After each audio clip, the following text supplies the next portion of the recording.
Hi. I'm happy because it's my birthday today.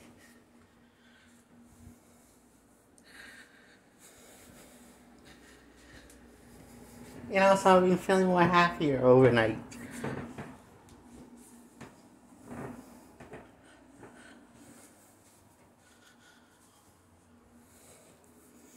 Before I fell asleep in the morning.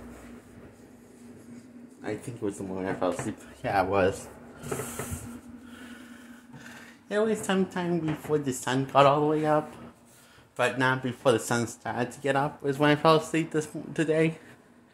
And also yesterday, overnight. So we can't sleep overnight, okay? Because I was feeling happy and I was texting Daddy and Lydia all a bunch of happy stuff. Memories and feelings I was feeling. So I decided that Spider-Man Into the Spider-Verse from 2018 shouldn't get an 8 out of 10. It deserves a 10 out of 10.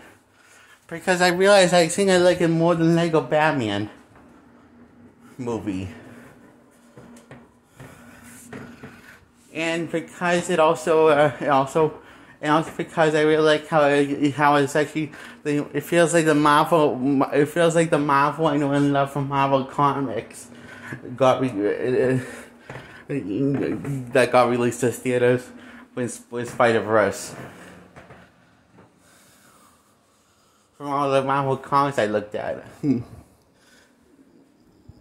So, and I really like how that this is like that Spider-Verse is the first real Marvel movie to set up a Marvel Cinematic Universe. Yes, I say real Marvel movie because Iron Man doesn't count from 2018 because it looks ugly because of the lack of color.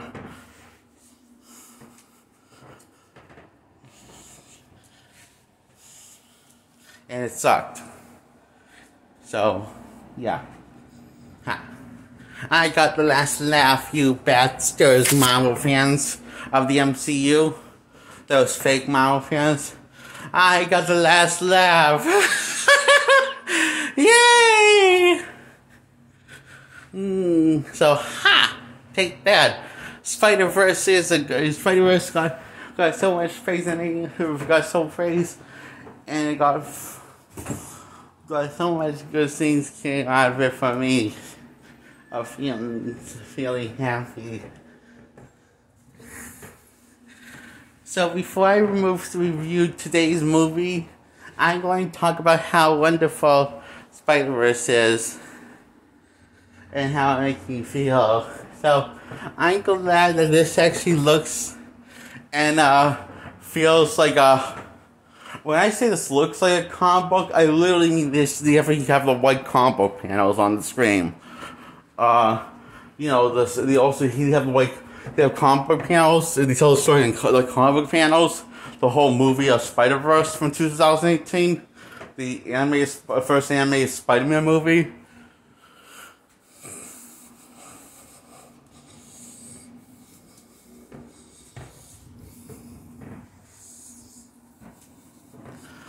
And I also like how this is the most comic book accurate looking comic book movie of all time. Visually. Despite how they decided to animate the film. Because they decided to animate it like it was a living, breathing comic book. And it looks beautiful. I hope DC does this animation with one of their movies. Hey, sometimes something that they did best. Something that they did before DC and also did really well before DC did it. And something I wish that DC would do.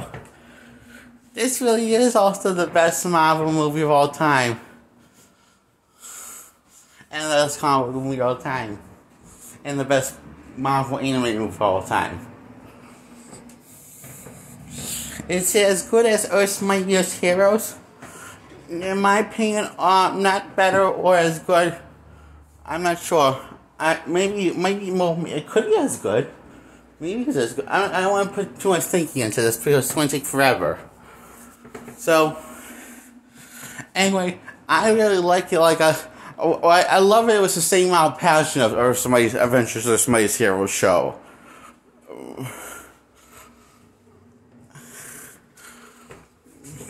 So that's how much I like this movie. And I hope they make an Avengers movie in this universe. And the way where the universe where Spider-Man is, and they use the similar animation style. You know, the one that makes it look like an actual living comic book. I just think that would be cool for an Avengers movie. And it would be the first Avengers movie since the next Avengers Heroes of Tomorrow anime movie. It would be the first Avengers since the next Avengers Heroes of Tomorrow Avengers movie that'll be in actual proper color grading. Where you actually in actual proper color. With proper black values in the shadows. That's the thing I never got from an Avengers movie released to cinema. So I hope that Avengers movie that takes place in the Spider-Verse, if they do that, for that decides to do a spin-off of Spider-Verses of each Marvel character and each Marvel superhero team and villains and supervillain team, including the Avengers superhero team. I hope they do it. I hope it gets released into theaters in this universe that takes place in the multiverse of Spider-Verse. From that's titled Spider-Man Into the Spider-Verse from 2018.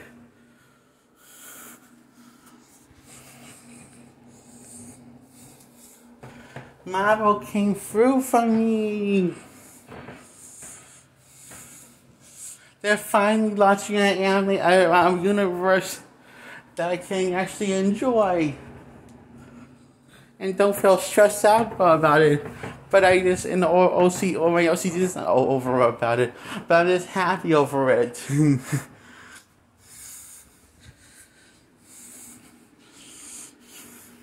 It so feels wonderful. I feel like I could pass out into a coma caused by happiness because I feel so happy.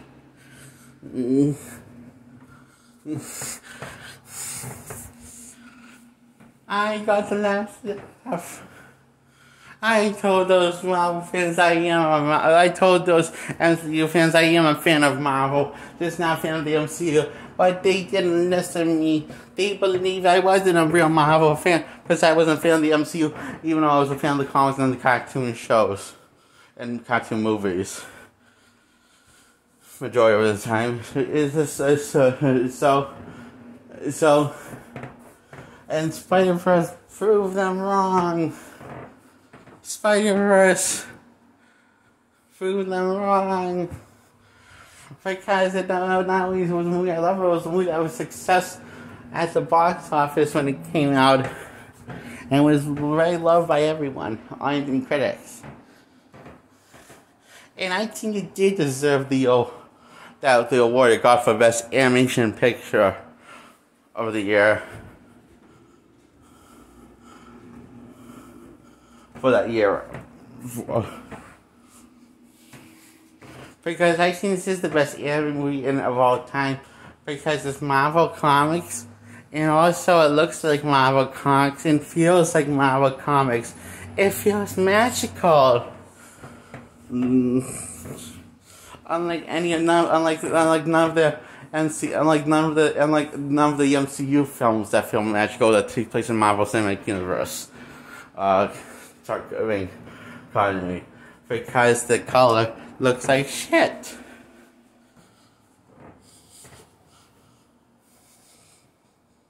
And ugly. And so that the shadows look more like gray than black for shadows. And that's another reason why the colors don't pop. Actually, that's the main reason why the colors don't pop.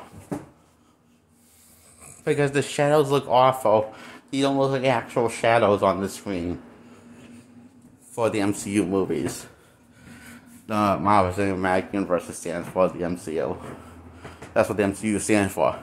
Anyway, so I'm going to review Superman Red Son.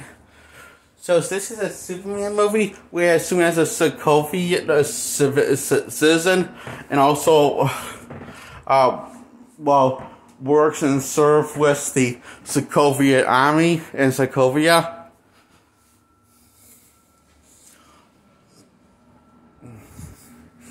And it opens up with the him getting bullied and running away from these bullies and hiding on them. And this goes tells him to piss off, basically, and scares them off by assaulting them. All of them. And she tells to him to Superman to Superman when he was I don't know 12-year-old Superman. Because he said it was 12 years old. He explains how he started developing unusual powers. That since he turned 12, that lately he's been developing unusual powers, unusual abilities, like severe, like being able to lift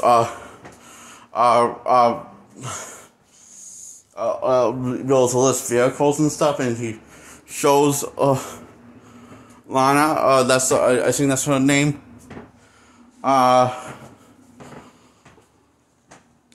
That's when it was Superman before he can become Superman, and he demonstrates his powers. And after, she doesn't believe that he said he was afraid to hurt them, so he decides to demonstrate his powers, which is his super strength and his ability to fly. So she encouraged him to serve with the Sokovian army and be a gift to the world and save the world by serving his Sokovian country. So he does, and we flash and we cut to him as an old man after the intro. I mean, not as an old man, as a grown man, as a grown young man. After the intro to Superman Red Son starts.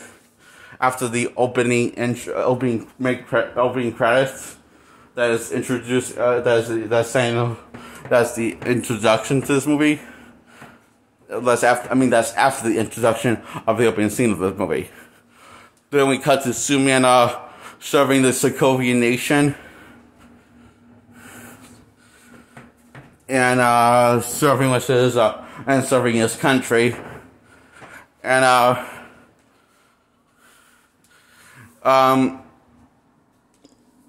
so everyone's debating and scared and concerned for Sokovia Superman. Pretty much the entire world, even Sokovia, is afraid of what Superman could do and what he might do, and obsessed about it. There's all debates about, but most of them all of them are very scared because he's an alien and stuff. And after he punches this mayor, he makes a speech to the people from America, saying that he doesn't blame them for living in fear of him because they taught themselves the whole life to live in fear. He makes a speech and then flies off. After Lois Lane decides to schedule an interview with him. Now in this continuity, she is with Lex Luthor and never gets together with Superman, because she's married to Lex Luthor, who is not a supervillain, but actually a hero in this timeline.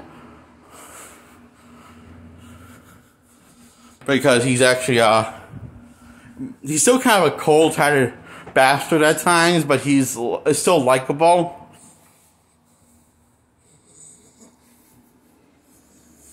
And he's like 10 steps ahead of the Sokovia Superman throughout the 3-act structure of the film, trying to find ways to bring Superman down. And none of them work, but he didn't expect any of them to work. He just wanted to see how strong Superman was, and that didn't fulfill his expectations. All of those attempts to see how strong Superman is.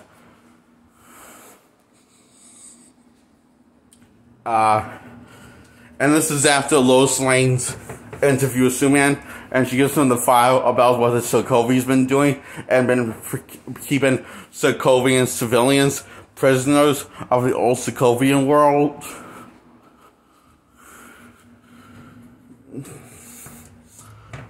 And, the ones that used to, in other words, the ones that used to, speaking freely and thinking for themselves. The ones who are used with the whole free will concept are now in prison. And then we're visiting like Lana, which was Superman's childhood friend that we saw in the opening scene of the film. Superman Red Sun was in prison there because she knew who he was, and that he wasn't always, and knew that he wasn't always powerful, and because she knew him before he got the powers, before he was Sokovian Superman. So she basically just got in prison there for knowing his identity, his secret identity. See, to the world, everyone knows him as Sokovian Superman. Well, Superman, but for Sokovia, they refer to him as they still refer to him as Superman. That was about Superman. The civilians and everyone else. He worked for Sokovia. I just wanted to not get anyone who's watching this confused. Okay? So he decides to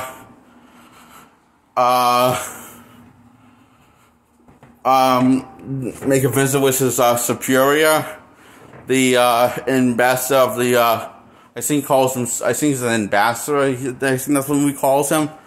Anyway, who's technically a dictator of the Sokovian state, where the Sokovians live. So Superman is trying to understand why he did those things, that he impersonated Sokovian life and enslaved them, basically, by also having them starve to death because they weren't eating enough or getting enough fluid, so they also die of dehydration. And when Superman was down there, after he found out where it was, when he was down there in the prison where all the civilians were being captured, he encounters a young Batman. And you can tell it's Batman because his parents are dead, and he looks so serious, like his child, he saw his puppy got put down. He looks that depressed, and also you see these bats flying around him. So basically, symbolizing and foreshadowing that he will become the Dark Knight in the future in this movie. Yes, he does become Batman in this movie to take down Superman, not to join forces with him. Because later in the movie, Superman becomes a dictator just as bad as the ambassador that he assassinated with his heat vision by frying his brains. And because the ambassador said to Superman that death is necessary in war and is inevitable. And he didn't see what was wrong with what he did by imprisoning the citizens of Sokovia that is used to free will. Superman does do the same thing, but he does it a lot worse. He basically lobotomizes them and put more controls in their heads. No, he basically lobotomizes them, but he doesn't really lobotomize them. He just puts little remote controls in their heads. As after the during the brain surgery, that each one wants free will if they go against Superman's authority or his laws, or try to be the living embodiment of free will and speech by being rebels, by rebelling. And this happens gradually over time after he kills the ambassador.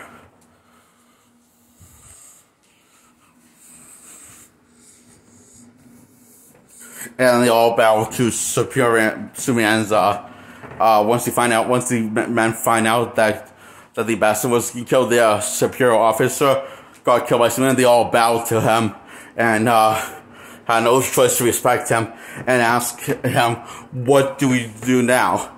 Superman delivers this line, crying over what he did. He says, "Now I save the world." Oh, he does he sort of does by becoming the greatest dictator ever. And by greatest, I mean the worst person dictator could be, because he becomes he just becomes a bad guy, basically, and that's how he becomes a dictator. A dictator is a bad thing. So the fact he became like the greatest, probably the greatest, most intimidating dictator and scary one, because we see what comes out of Superman's mindset. Of each idea he gets, that he puts into plan and makes it into reality. So it's actually kind of scary, concerning. And even the civilians that have dealing with him are scared. Even also all the civilians are scared of him, and everyone outside the country is scared of him. Even the ones that have dealing with him that are outside the country, that are high in authority and where they're from. Because I like the scene that when Superman's having dinner with this guy from I seen from China or something. I mean, he's like very high power. He's honest. She's asked the question, why is he so cautious with him after all these years? And he says that he's free to speak. That he's free to speak freely. And he says, honestly, because you scare me, he says to Superman. And the same way it gets more close to the end, when Superman gets outsmarted by Batman in round 2. That he encounters Batman.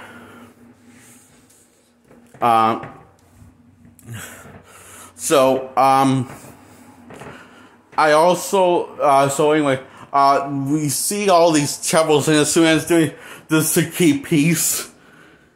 Like putting devices that makes people into slaves by prisoning them, and by putting devices in their brains to control their actions and thoughts.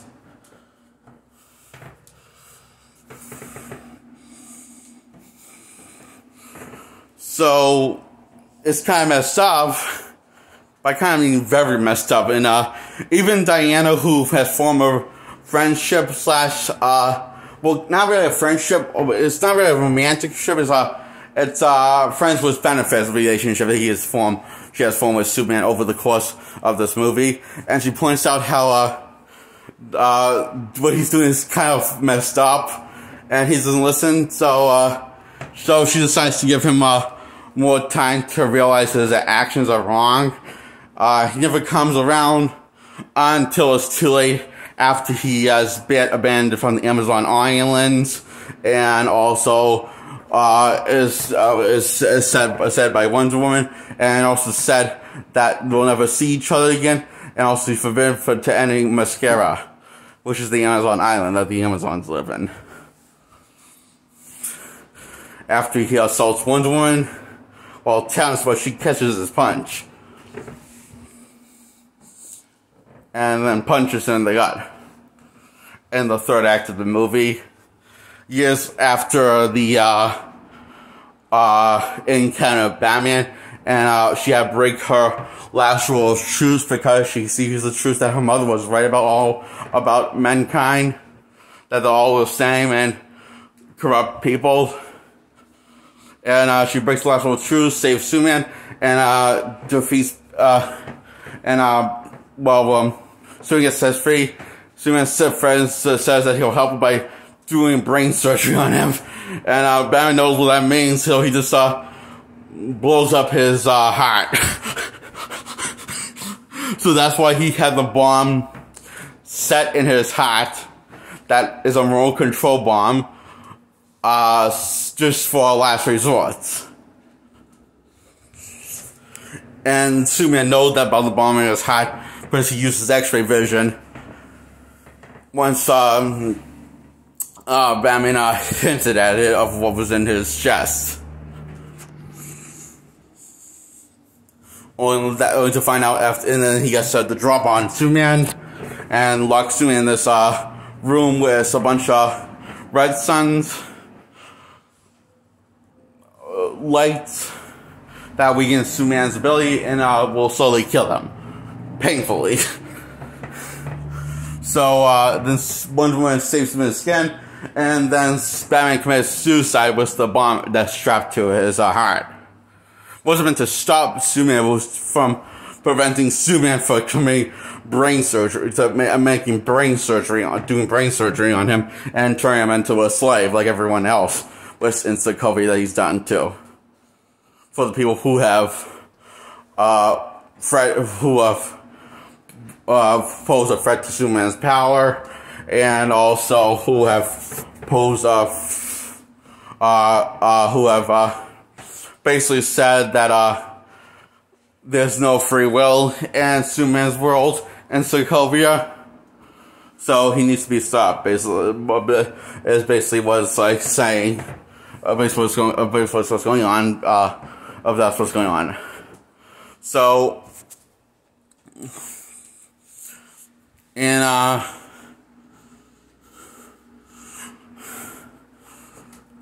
Superman then takes the fight to Lex Luthor years later by invading the White House. Once Lex Luthor is the president of the United States, and working his way up to the future chain gradually over the years of all this to take Superman down, it seems.